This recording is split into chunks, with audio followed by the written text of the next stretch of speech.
Thank you. Welcome to the Center for Spiritual Living in the heart of Las Cruces. Hey, we're into June now, yay. Woo! Heat. Woo, woo, woo. Happy Pride, happy Pride. I'm Sarah Benson, this is Doug, this is Kay Crady and Yvette Trujillo, and we're going to be starting you off with a couple of songs. I invite you to stand if that's comfortable.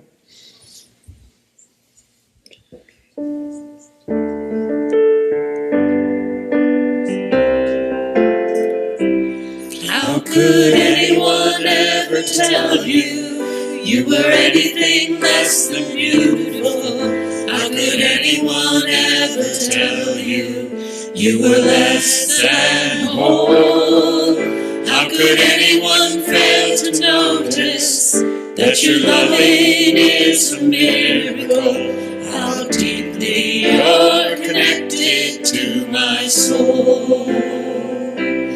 How could anyone ever tell you were anything less than beautiful? How could anyone ever tell you were less than whole? How could anyone fail to notice that your loving is a miracle? How deeply you're connected to my soul. How could anyone ever tell you were anything less than beautiful? How could anyone ever tell you were less than whole? How could anyone fail to notice that your loving is a miracle? How deeply you're connected to my soul. How deeply you're connected to my soul.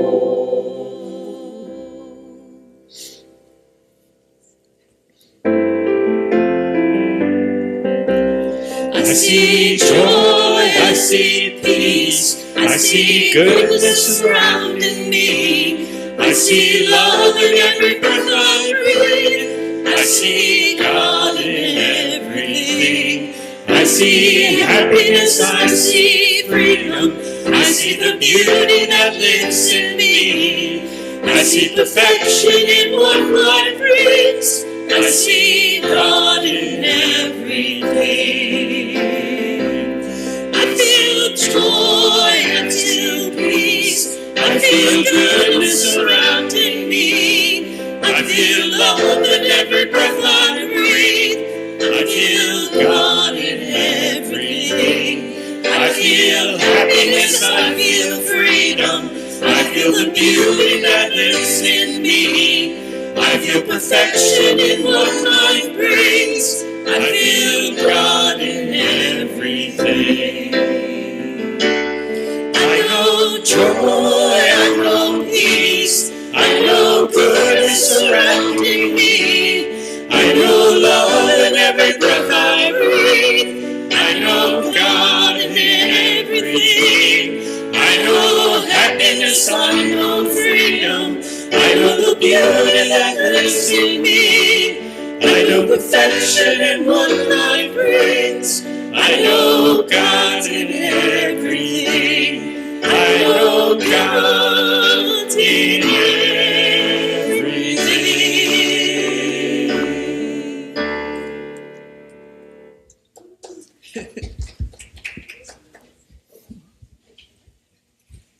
Wow, what a great crowd. Thank you for being here today. I think I'll put my specs on to be sure.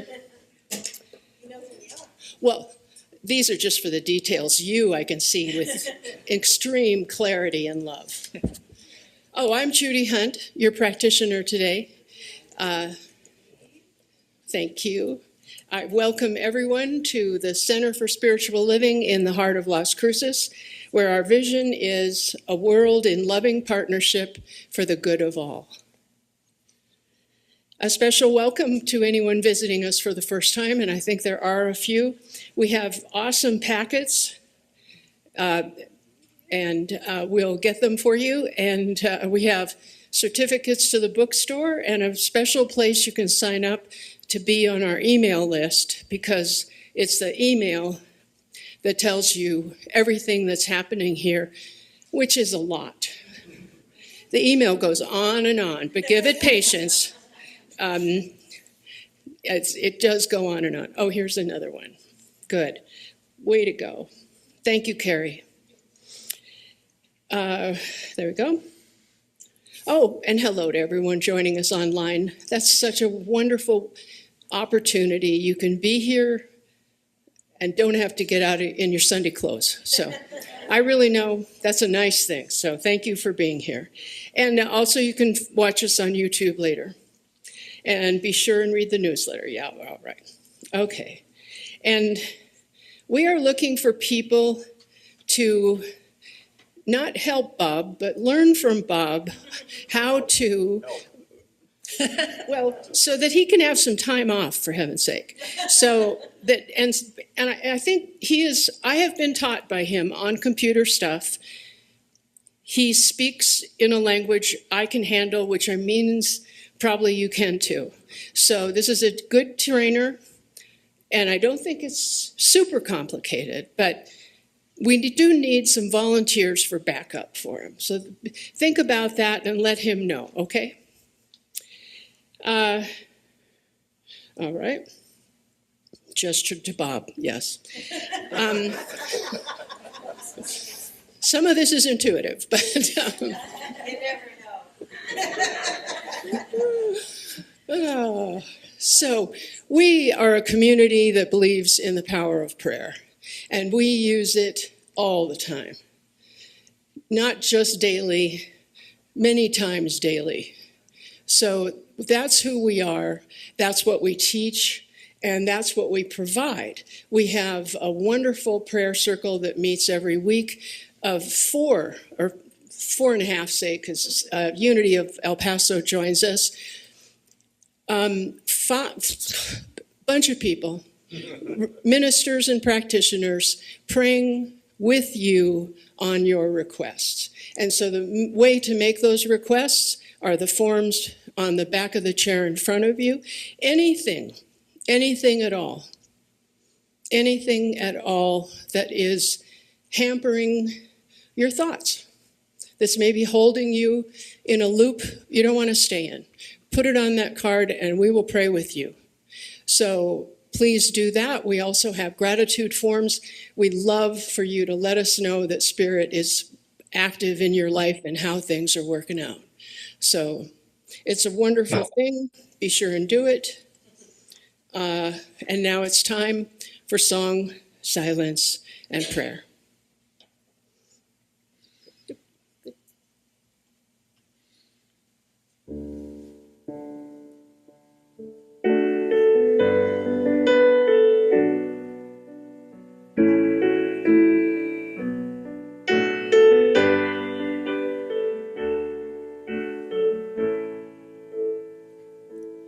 The heart of the world beats in me now. The light of the world shines through me. The song of the world sings through me now. I am the heart of the world. I am the heart of the world.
I feel the blessing of this place and time so deeply. Notice the divinity, the beauty, the clarity, the perfection of these moments. Soak them in, remember them, and know that this is a place that lives in us in every moment and can be accessed with each breath. We are so blessed. And I pledge that today I accept more and more and more of that blessing. I'm so grateful, and so it is. We have an awesome reading today from Ernest Holmes' textbook, The Science of Mind. You're going to want to know, because I think you'll want to go back. It's on pages 36 and 37. And I'll remember that for you if you want to ask after. The seed of perfection is hidden within. This original life is infinite. It is good. It is filled with peace. It is of the essence of purity. It is the ultimate of intelligence. It is power. It is law. It is life. It is in us. In that inner sanctuary of our own nature, hidden perhaps from objective gaze, nestles the seed, perfection. In our ignorance of the truth, we have missed the highest power we possess. And so great is this power, so complete is our freedom in it, so absolute the domain of law through it, that the misuse of this power has brought upon us the very conditions from which we suffer. We are bound because we are first free. The power which appears to bind us is the only power in the universe which can free us. This is why Jesus summed up his whole philosophy in this simple statement: "It is done unto you as you believe." The great teacher looked so deeply into nature that she revealed her fundamental simplicity to him. That believe and that as symbolize heaven and hell. And so we suffer, not because suffering is imposed upon us, but because we are ignorant of our true nature. You don't have to spell Center for Spiritual Living. On the top here is www. Oh, yeah, I've already got it. You got it now? It's right there. Okay. Oh, here it is.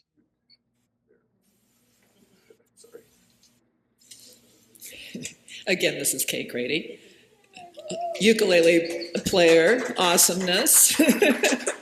So in case you're wondering, this is a banjo ukulele. There we go. And brought this in particular today so that I could do justice to a little frog out in a swamp as we sing Rainbow Connection.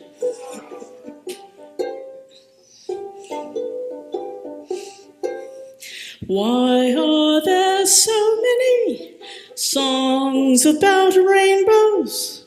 And what's on the other side? Rainbows are visions, but only illusions.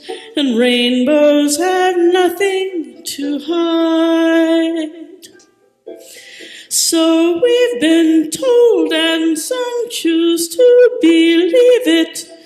I know they're wrong, wait and see. Someday we'll find it, the rainbow connection, the lovers, the dreamers, and me.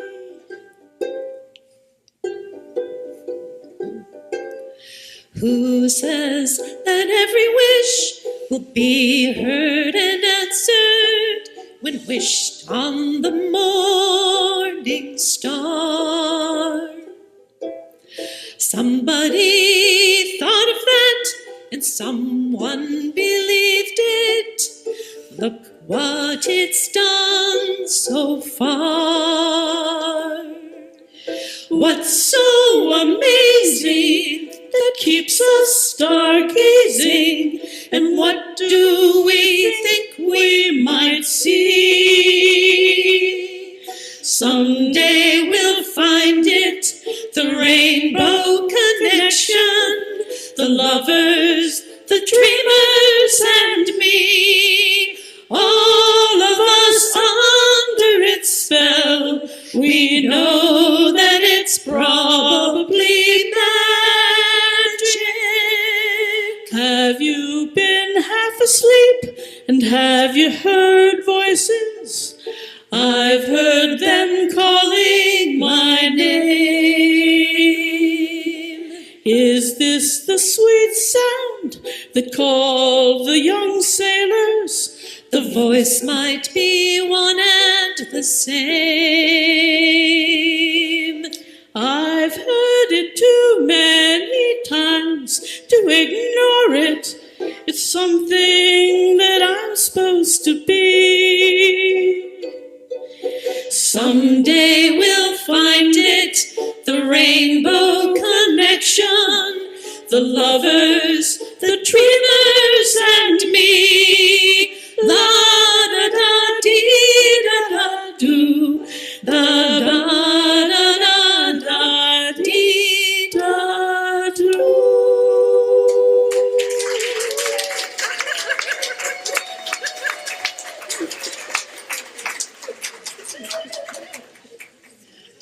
Fabulous, fabulous, fabulous. Welcome home, Kay. We're glad to have you back in the house. Thank you, Sarah. Good morning, everyone. Good morning. I'm Reverend Bonnie, the community spiritual leader here at this center, and it's my pleasure to start off this month. June 1st, hard to believe we're already here. And I will be taking a great vacation after today, so it's good to see you, and I'll see you at the end of July after this. So, I've often been nervous when I've gotten up here, believe it or not. But today, a little bit more so, because of what wants to be said through me, and that's often the case. I'm like, do I really have to say that, Spirit? And then it comes through. Well, when I first looked at the title for this month's theme, In Living Color, I wasn't really sure what they were getting at, because it seems over the years it becomes a little broader and a little vaguer what they give us as a topic title. So I always go to the Science of Mind magazine to get a sense of where they're coming from for the month and what the topic is, all about. And so when I did that, I had it a few weeks back, I was looking through a lot of articles about and by LGBTQ people, which stands for lesbian, gay, bisexual, transgender, queer, and allies, and I don't know what the I stands for, but there's I in there and a plus. So it's everybody, really. But with an actual focus this month on the LGBTQ community. And so Yvette and Belinda were still at my house when I first read through this, and I said to Yvette, do you think I should be a little more direct and a little more out about who I am and this topic? How do you feel about that? She says, what are they going to do, fire you? So as you might know already, I'm on the way to retirement, so yeah, have at it. So I decided, okay, I was going to be a little braver, but I come from the era when we could get fired from our jobs. And I come from the era when we could lose our children.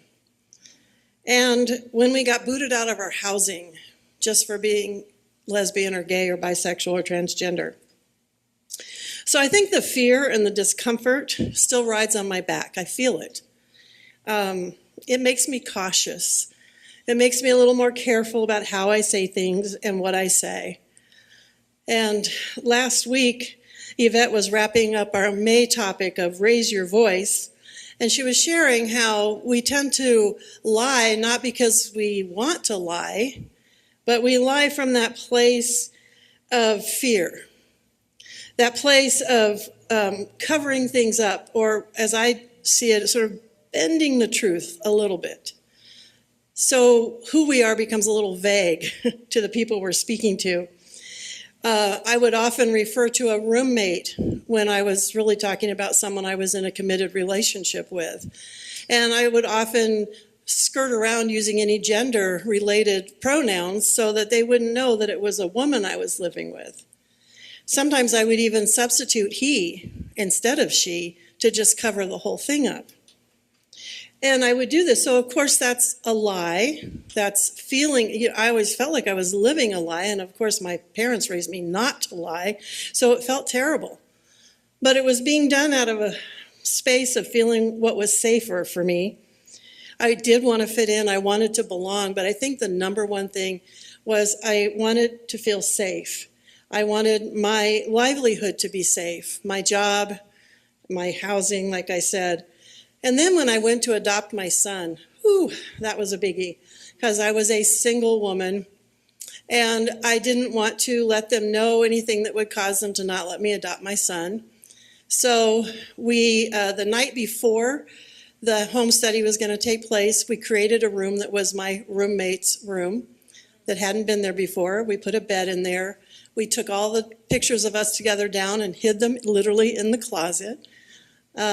We rearranged the house, and she left the house and went and got coffee somewhere while I did the interview for the home study. Yeah. So that was sort of the ultimate. And then they kind of let me know that they knew, because as I was just getting ready to sign the check, he said, the mother of the young girl that had given birth to my son asked if I was gay, and he said, I told her, just be glad there's a doctor in the house, because my roommate was a doctor. That was it. And I'm like, here's your check. I didn't acknowledge, I didn't go, oh my God, how could they think that about me? I just didn't do anything. And I got my son.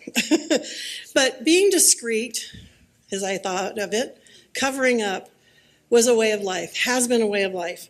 And I will admit that even yesterday, even after writing this talk, I drove to El Paso with somebody that I folk danced with that I didn't know well. We went to the Greek festival down there, and she asked me, what's your talk about on Sunday? And I was like, well, I'm going to be talking about how hard it is sometimes for us to show our true colors. I didn't say me. I made it very vague. I did it again. Because I didn't know. And she even let me know. She threw the little thing out there for me. Oh, I used to go to the Unitarian church. That should have told me it was safe. I still didn't say anything. So this is an issue that I'm obviously still working through. And speaking to you here today is part of that. And part of what is scary for me is it's being recorded. It goes up on YouTube. I don't know who is going to see this after this. And so that feels quite vulnerable to put it out there in this way. So it's going out into the world, and I just have to let it be. It feels like I'm sort of throwing caution to the wind. Well, one year, the census decided it wanted to include sexual identity in their data. And of course, some of us were excited that they wanted to include us. And of course, I wanted to be included. I wanted to be seen. But I also didn't feel safe telling them the truth. So I didn't. Because I didn't know what they'd do with that information. When I went to therapy for relationships, I would tell the therapist, do not put in my file in writing that I am in a relationship with a woman.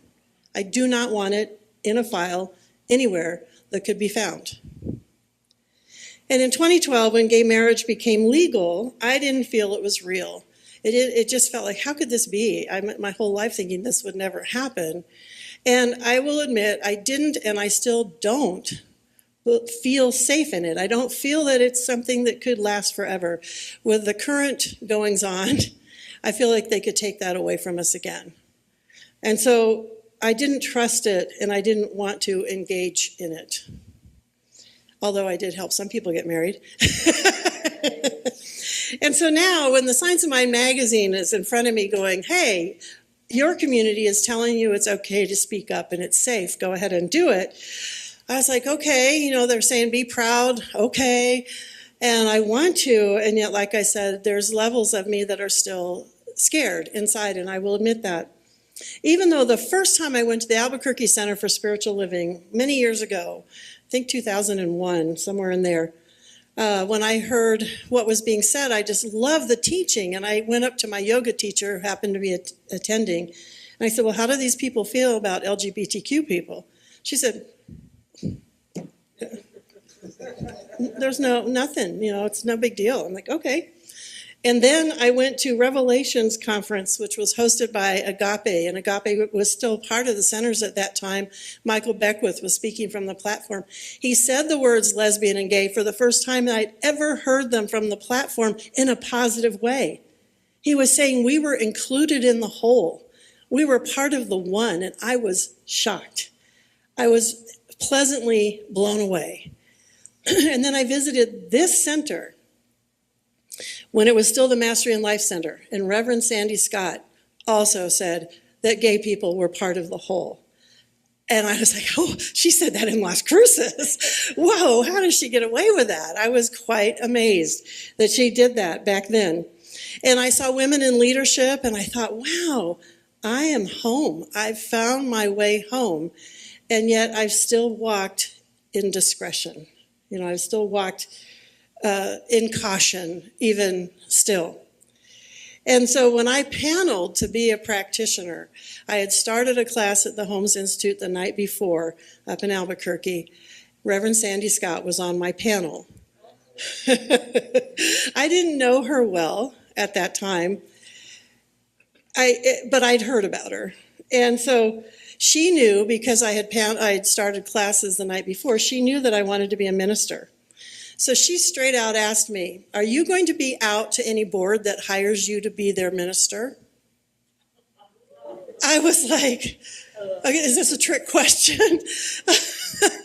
What do I say? I didn't know what the right answer was. I didn't know if I was going to doom myself in my career at that very moment. I think she could see my face, and she went on to tell me a story about a woman who was a minister in one of the centers who had kept it from the board and happened to be invited to do a radio show, totally not related to the church. And in the radio show, she talked about her lesbian relationship. A board member heard the radio show, brought it back to the board at the center, and they were disturbed. And the disturbance wasn't that she was a lesbian, it was that she had hidden it. It was that she had lied, essentially. Had presented herself as other than what she was. Sandy's telling me this in my paneling to be a practitioner, and I'm just like, taking it in, and I took that as support and a message, but it also scared me. It also made me think, I had no idea then I'd be serving you all here for all these years. I had absolutely no idea. So I didn't know this was the board I was going to have to be out to. But I have never hidden it, but I've also never been this blatant about it from the platform, I think. At least I've tried not to be. Thank you, Belinda. So I heard her point, and I was grateful for that. And I've tried to not necessarily hide it, but not, as they say, flaunt it. So I've kind of kept my personal life to myself.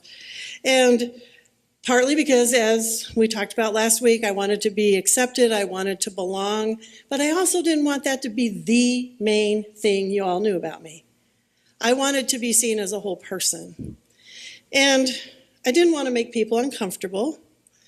And I didn't want to bring any harm to the center. I didn't want someone to walk out because of me. And I also didn't want anyone to hurt anyone here because there's a lesbian in the pulpit. And because of things that keep happening out in the bigger world, that was a concern for me. And yet these are the words that I heard from Yvette last week.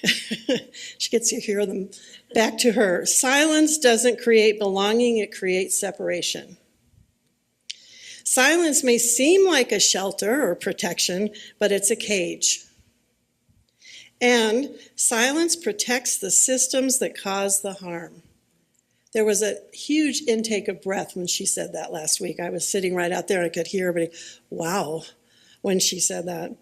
So I decided I needed to raise my voice to speak a little bit more of my truth and show a little bit more of my living colors, my rainbow colors, my true colors today, since we're moving into this month of June.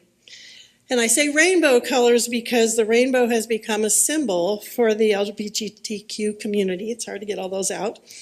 The month of June, across this country and around the world, I looked it up and I was surprised at how many other countries are celebrating in the month of June, Gay Pride or Pride Month. Even though this year they've tried to shut it down and say it's illegal and we can't do that, it's still happening. We're still celebrating.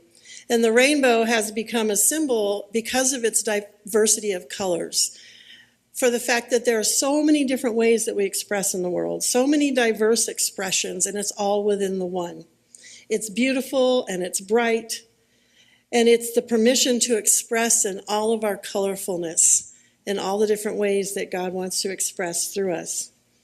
So I think it's interesting that in the Hebrew scriptures, the rainbow came to be a symbol of hope and a promise of life continuing on. And in the LGBTQ community with the rainbow, we're claiming that hope and that right to live for ourselves as well, to be included in that promise. Rainbows occur when it's gray and cloudy out and the sun just manages to peek its way through and shine off of those raindrops, bringing its joy and its hope. And so this symbol has come to be about the diversity of a beautiful, bright, and shining community. It's the symbol of a group of people who've lived under that cloud of oppression and depression. And I say depression because so many people I know are on antidepressants. They feel that oppression and depression of the world. The number of youth suicides is higher for LGBTQ youth than any other, the general population. So under that cloud, we are allowing a little bit of sun to come through to create that rainbow of beauty and express who we are, and to try and stand tall in that expression of our truth. It represents moving out of shame and into pride. And I think this is a gift that we give all of humanity. As we step more fully into the true colors of who we are, other people go, oh, I want to do that. I want the freedom to live that boldly, that brightly. I want to be all of me. I want to express all of me. And I want the freedom to do that. I want to live in living color, which is that topic for this month. This month's focus isn't just for the LGBTQ community. It's a month when we all can look at where are the areas in our lives that we still maybe feel shame, that we haven't let out and let our light shine through and create the beauty that's really there. Where are we still living in black and white or gray? Where do we feel oppressed or uncomfortable with the world knowing that truth, that piece of us? And how can we let light shine into it? Consider letting it shine through like a prism and see that rainbow effect that comes when you shine some light in that darkness. How can you bring your living colors into your life? Now, when I say it that way, it sounds like a lot of fun and it sounds really easy. And like I said, my talk title was From Shame to Pride. And I picked that title and then I kept going, ooh, how am I going to do this? But I picked it for a reason. Where does shame come from? How do we get that in our lives? Living as a lesbian, it's often referred to as my lifestyle.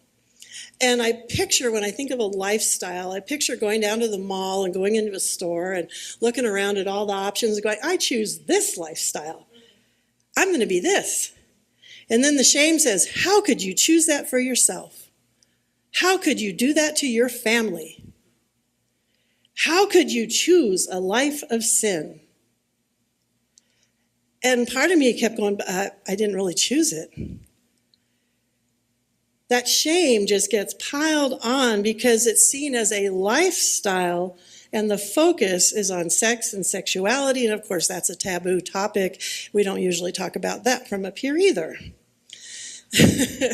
Well, back when I came out in 1976, there was a book that had been written by Masters and Johnsons. They did a study on sexuality, and I took a psychology class, so we got to read this book and look at this study. And in there, they interviewed all kinds of people, thousands of people, about their sexual life, what went on in the privacy of their homes. And they came up with a bell curve. I'm sure many of you have heard of what they called the normal curve or the bell curve. You know, Helen Keller discovered that. I love that fact about her. Anyway, the bell curve, and what it was saying to us is that there's very few people over here that are 100% homosexual, gay, lesbian, bisexual, and there's very few people over here that are 100% heterosexual. Everyone else falls in that curve. And if society didn't have such a big issue and taboo around sexual expression, people would be choosing people for people. They wouldn't just be looking for the opposite or the same gender expression to relate to. That there's this spectrum there that people in the privacy of their fantasy life, their world at home, had a broader spectrum of expression. So when I read that, I thought, oh, wow, great. They're lifting the veil of shame from sexuality, and we're going to move forward in this free society. Well, y'all know I was wrong. In college, I will say I was a bit naive about a lot of things, and that was one of them. And I also was pretty naive about what the world thought about people like me out there. I didn't get raised being taught anything about it. I didn't really hear a whole lot about it. And so I was willing to sit on some panels and be quite open back then. I was a lot braver when I first came out. And on one of the panels, somebody asked me, well, how did you know you were gay? And my question back was, how did you know you weren't? It's the same process. And my bigger question all throughout this has been, where do we get our likes and dislikes?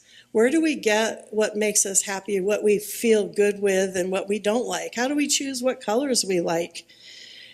In my family, I love kale. And my dad and his wife think it's the grossest thing ever. They tease me for eating it, and they think it's not even fit for their squirrels that come to eat off their porch. So to me, who I'm attracted to, who I choose as a partner, shouldn't make any more difference to society than whether I like kale or not. And I certainly didn't choose it, so to speak. I feel like it's as much a part of me as the color of my eyes, and I didn't choose them. And I will admit, over the years, I have resented that it's been used against me by society to see me as less than, just for liking kale. I'm also acutely aware that, like Yvette said of herself last week, I can pass. I can be in a room and I can let people believe other than the truth about me. I can let people believe that I'm straight, and I can sit there and I can pass, and I've done it many times. And I'm also acutely aware that there are those in my community who can't or won't pass. And I'm also acutely aware that for many marginalized groups, there are people, especially people of color, who can't pass either. And they're seen as less than for things that they didn't choose. They're born this way, as they say in that song. I am also acutely aware that many, if not most of us, would not want to change if we could. And I discovered that also in the world of disabilities when I worked with deaf people. If they were given the option to hear, they didn't want that option. They liked their language and their culture. What we want to change, and we would like to see change, is how the world sees us, how the world judges us, how the world treats us.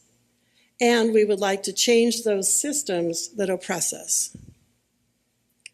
So that's why the Science of Mind spoke to me so many years ago. And our teaching, it was a place that I heard about oneness and an acceptance of all people, an openness to all people, to express in whatever ways. As a woman and as a lesbian woman, I could be a minister. Wow. Because I'd been told in the other church I was in that was not possible. We were talking about, starting way back then, a world that works for all. And when we say all, we mean all. And I loved that about this teaching. In my foundations class, which back then was the first class you were to take if you were starting to take classes in this teaching, they did a meditation where we went in and saw a sculpture of ourself. And when we went in to see that sculpture of ourself in that meditation, we were asked to think about, well, how did we feel about what we saw? And how did we think about what we saw? And it dawned on me as I'm looking at this sculpture, who's the artist? Who created this? And I realized in my mind it was God. And I know, even though I don't like someone's artwork, I'm not going to criticize them or their art. Because to me, art is sacred. It's their expression, and I would never criticize the artist. And here I was criticizing the artist that created me. That really hit home. And one of the women that sang up there, part of how I found the Albuquerque Center, her name is Kathy McGill.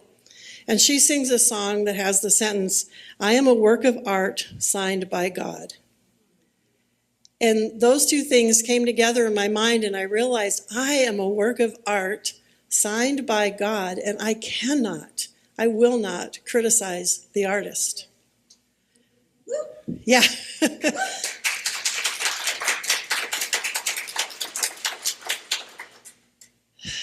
Ernest Holmes teaches that we're all one, that we're all God expressing, that we're all of value. And like the reading that Judy read for us this morning, we all have that seed of perfection in us, all of us. And that really spoke to me, this idea of experiencing my life in living color that's being presented this month is, to me, means living to my fullest potential. It means not hiding or covering up those aspects of myself that it's still so easy to do, because I've done it for so many years. It means really living by the principles that we teach and not just accepting everyone else. I'm pretty good at doing that now, but also accepting myself as God sculpted me to express in living color. So, who remembers the first time they saw The Wizard of Oz? Did anybody not see it? Has anybody in here not seen it? I know, really. Here we go. Good. I figured everybody would have seen it. The first time I saw it, I was in elementary school, and in my home, we did not have a TV. And so a friend, actually the friend's mother and my mother talked, and I got permission to go watch it at her house. It was going to be just, I think it was like one of the first times it was broadcast. And so I had to pretend like I was going to bed because my brother hadn't been invited. So I got my pajamas and they put me to bed. And then my mother, we snuck down the street in my pajamas to my friend's house. She walked me down the street. And we're sitting here watching, all of this in black and white is going on. And all of a sudden, the house lands on the witch in Munchkin Land, and boom, living color comes on the TV. I had never seen anything like that in my life. We didn't go to movies either. I'd never seen color on the screen. And I was just mesmerized, and I was like, wow, how did they do that? To me, that's in living color, when it just, boom, moves from the black and white into color. So when I think of expressing my life in living color, I think of arriving in Munchkin Land or in Oz, where everything's brilliant and magical and beautiful in its true color. And as I thought about sharing this talk with you all today, I continued to face my inner fears, as I've told you, and struggled with how I was going to say this, what I was going to say, sort of throwing, like I said, caution to the wind. And one of the things I used to do back when I read just the Bible is I would just open the Bible to see what message was there for me on whatever random page. And once I started reading the Science of Mind, I started doing that in the Science of Mind as well. So as I'm partway through putting this together, I was like, okay, breathe, just open the Science of Mind text and see what Spirit has in mind for you. Well, I opened to page 522, love. The love of the all good is within me and through me. That love goes out to meet all whom come into my atmosphere. It radiates to all and it flows through all. My love within me is perfect. Thy love within me is perfect. And the next one, love dissolves all fear. Greater than fear is love. Love dissolves all fear, casts out all doubt, and sets the captive free. I'm like, oh, really? Okay, keep reading. Love, like the river of life, flows through me, refreshes me with its eternal blessings. Love cannot be afraid. It is fearless and strong and is mighty in its works. It can accomplish all things through the inner light of that faith in the all good, which fills my very being with a powerful presence. The love casts out all fear. I've got tears joining me here. Wow. So, okay, Spirit, I'll just let you cast out the fear. Let me speak my truth. And then, reading in the Science of Mind magazine in living color, there's an article in here that's titled, Stop Saying Love Wins. Yeah. Love's victory is not inevitable. We have to fight for it. It's by John Pavlovitz, I think is how you say his name. And this is what he said. And I have to admit, it's a little scary reading this as well, because he uses words that I don't usually use from up here. So just a heads up. But I thought, huh? Yeah, and I quote, exactly. He said, love isn't some mysterious force outside of our grasp and beyond our efforts that exists disconnected from us. It's not supernatural magic. It's hard-ass work. The tangible cause and effect of giving a damn about our families, neighbors, and strangers, and exercising that impulse in measurable ways. Love is ornamental and worthless until it moves from aspiration to incarnation. That's not part of the deal. God or the universe or whatever you believe holds this place together isn't fixing this planet without a decisive and sustained movement of empathic human beings. There was more, but he wraps up with this. God isn't going to ensure that our schools are safe for LGBTQIA plus children. Love isn't going to make assault weapons less available in our streets.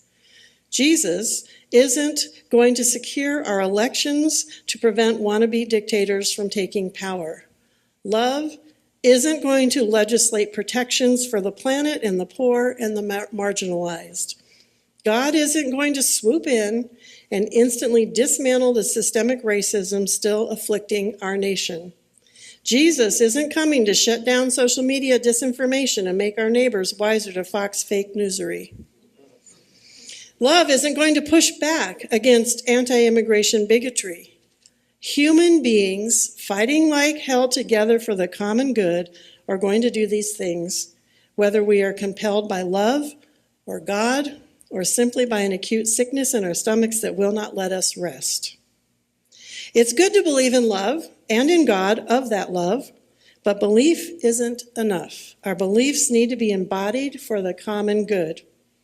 Love will not win anything on its own. We need to live in such a way that we make sure that love through us wins. That's the end of his quote. So I suggest this month we practice living in living color, loving color, all of it, and let love win through us. So it is.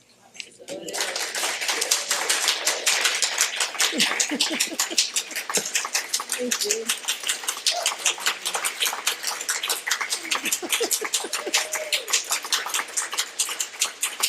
I'm still shaking. Thank you. Yvette, you get to pray. I'm turning it over to Yvette. I knew you were going to do that. There you go. And so I invite you, if you feel comfortable, to close your eyes or lower your gaze.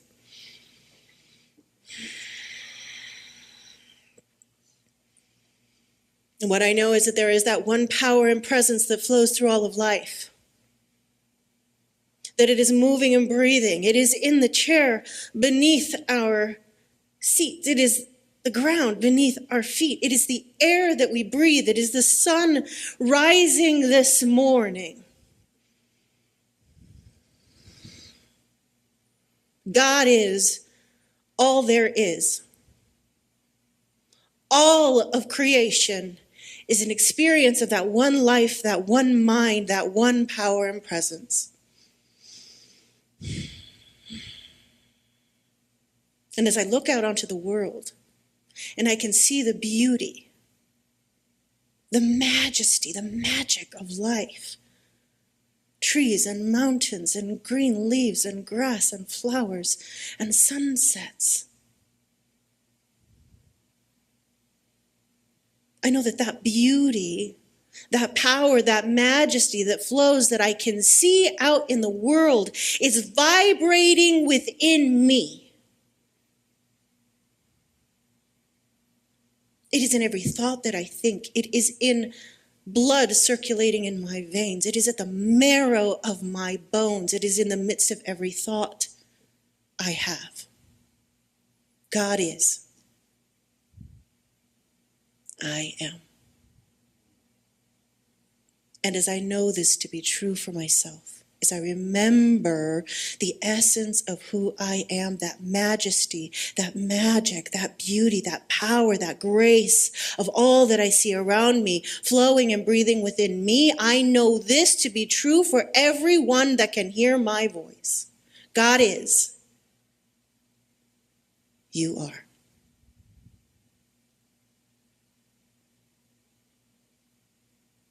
And as we sit in this remembering of our oneness, of our unity of all life, our unity with the divine presence of that thing that I call God,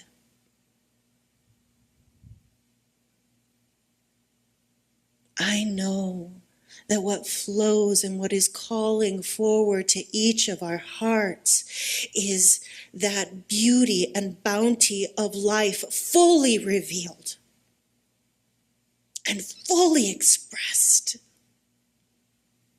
And that through that expression, through that alignment, that acceptance of who we are in all of our differences, in every color of the beautiful rainbow that we each represent, that we then get to bring that forward into life.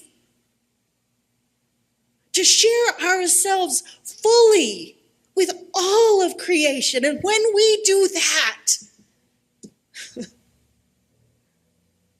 when we dare to trust life, to trust the Creator, that thing that brought us into being in each unique and beautiful way that we all are,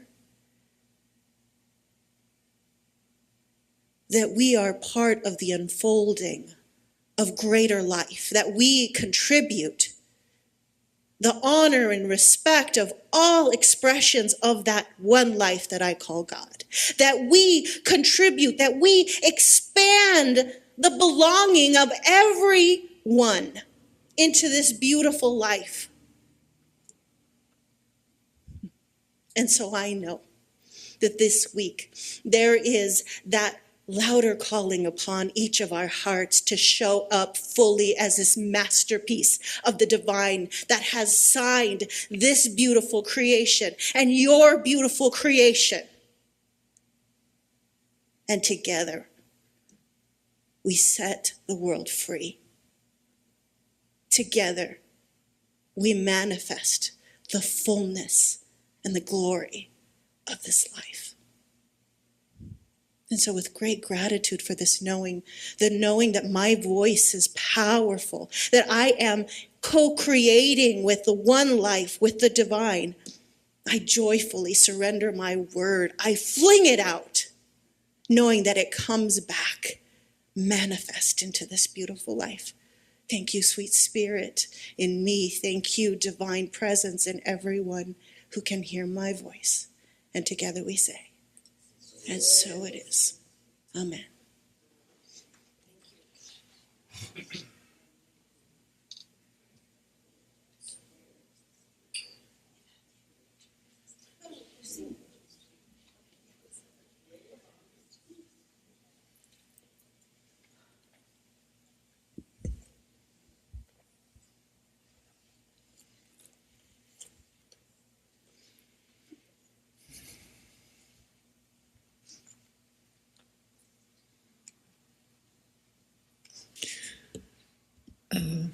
This song is called Rainbow. It's by Casey Musgraves. And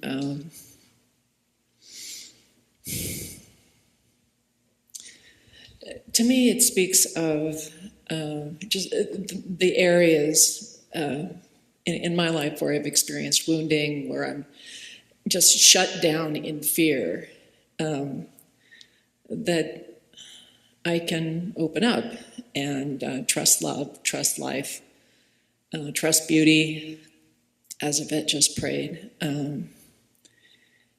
The song says there's always a rainbow hanging over our heads. But if we're just so closed down in fear, then we can't really experience that. So this is a song to encourage us, to encourage each other to open up to life.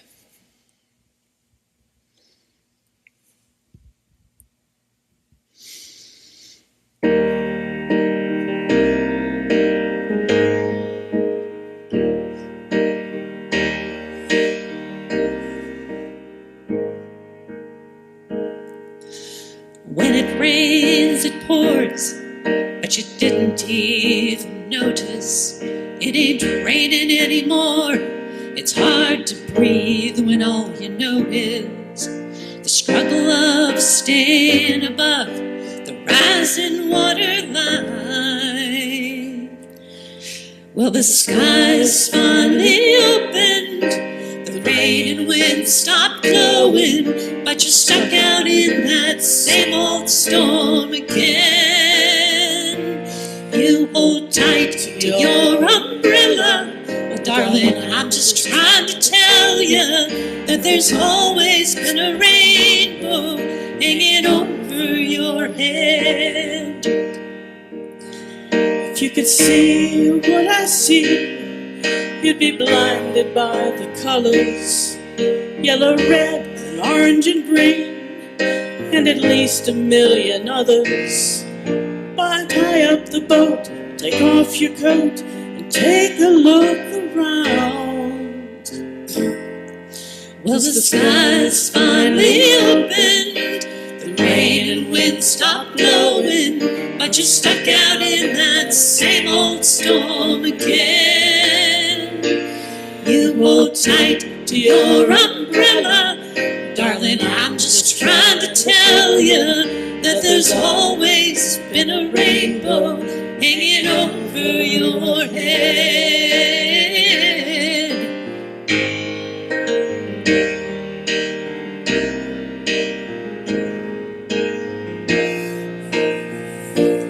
Oh, tie up the boat, take off your coat, and take a look around.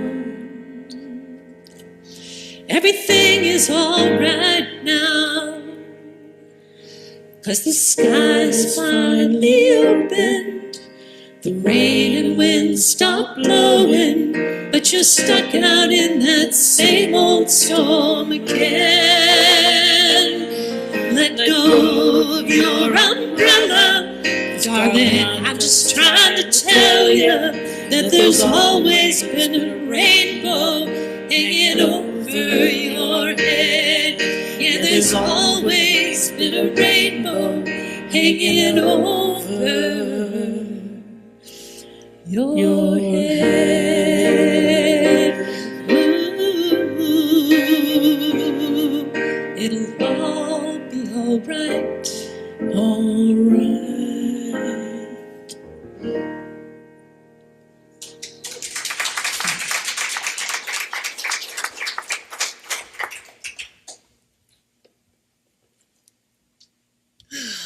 Thank you, Sarah. Thank you, Kay. That beautiful music, for those wonderful lyrics to wrap our morning up by this today. All right, so now is the time when we consider our giving back to this spiritual community, giving back to the source of your food, of your learning, of your growth, of your expansion, and of your transformation. And it's important for us to share with you that we tithe into our community. So 10% of all that you give to this community, we share with the broader community. And this month, our 10% is going to La Casa. La Casa's mission is to support everyone affected by domestic violence, working toward a safe and just community free from abuse. Founded in 1981 as a safe haven for women, La Casa has grown into one of the largest domestic violence service providers in New Mexico. They are also the only provider in Doña Ana County offering prevention, advocacy, and support to those in need. We are honored to support La Casa with our June tithe. And so please join me as we affirm our blessing and bless our offering. You'll see that on the screen. And say with me, divine love through me blesses and multiplies all that I have, all that I give, and all that I receive. Thank you, God, in me. And so it is.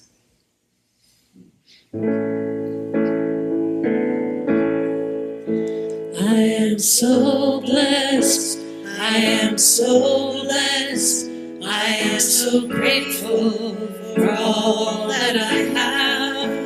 I am so blessed, I am so blessed, I am so grateful, I am so blessed. I am so blessed, I am so blessed, I am so grateful for all that I have. I am so blessed, I am so blessed, I am so grateful, I am so blessed. I am so blessed, I am so blessed, I am so grateful for all that I have. I am so blessed, I am so blessed, I am so grateful, I am so blessed, I am so grateful, I am so blessed.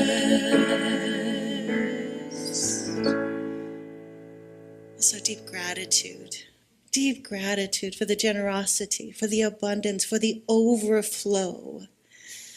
That is an example of that overflow of life gathered together in this room today, joining us by Zoom, by YouTube, however that manifests itself. To come together into this gathering, I am so grateful for the bounty of life that is expressing itself through the gifts of this beautiful community. Thank you, sweet Spirit, for that abundance that is an overflow and ultimately an example of the bounty and expression and overflow of life through each and every one of us. And together we say, and so it is.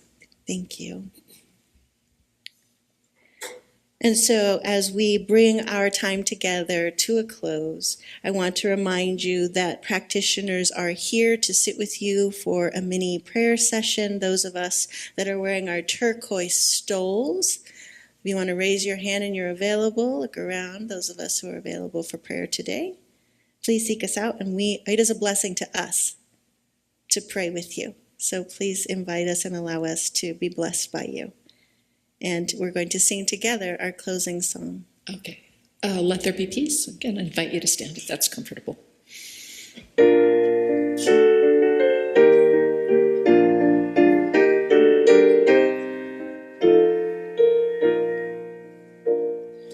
Let there be peace on earth, and let it begin with me.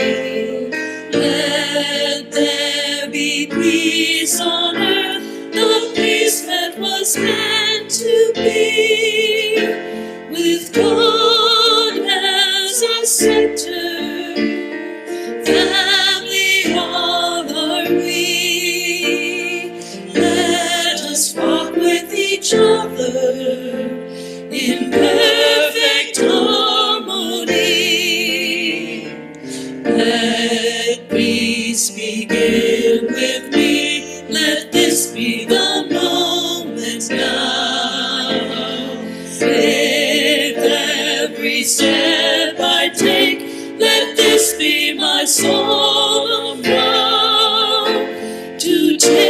each moment and live each moment in peace eternally. Let there be peace on earth, and let it begin with me.